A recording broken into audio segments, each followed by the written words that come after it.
বিএনপির ভারপ্রাপ্ত চেয়ারম্যান তারেক রহমান বলেছেন, এখন অনেকেই সংস্কারের কথা বলছেন, কিন্তু একমাত্র বিএনপি স্বৈরাচারের রক্তচক্ষু উপেক্ষা করে দেশ পুনর্গঠনের কথা বলেছে এবং ৩১ দফা ঘোষণা করেছে। বিএনপির রাজনীতির মূল লক্ষ্য জনগণ ও দেশ, তাই ভেঙে পড়া রাষ্ট্রকে গঠন বিএনপির পক্ষেই সম্ভব। বিএনপি দেশ পরিচালনার সুযোগ পেলে সবার আগে দেশ পুনর্গঠন করবে। শনিবার দুপুরে যশোর কেন্দ্রীয় ঈদগাহ ময়দানে যশোর জেলা বিএনপির সম্মেলনে ভার্চুয়ালি যোগদান করে প্রধান অতিথির বক্তব্যে তিনি এসব কথা বলেন। তারেক রহমান বলেন, দেশের জনগণের সমর্থন নেই এমন কোনো কাজ বিএনপি করে না। বিভ্রান্ত হয়ে অনৈতিক কাজে জড়িয়ে পড়া নেতাকর্মীর বিরুদ্ধে ইতিপূর্বে ব্যবস্থা নেওয়া হয়েছে, তাই বিএনপির বিরুদ্ধে কারো অপপ্রচারে বিভ্রান্ত হবেন না।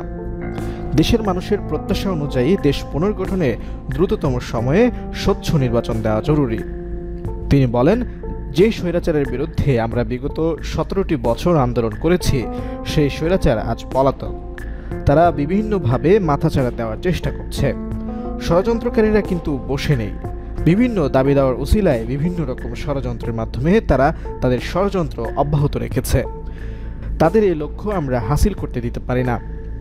দেশের মানুষকে যদি রক্ষা করতে হয়, সর্বোপরি বাংলাদেশকে যদি রক্ষা করতে হয়, তাহলে আমাদের সবাইকে যে কোনো মূল্যে ঐক্যবদ্ধ থাকতে হবে।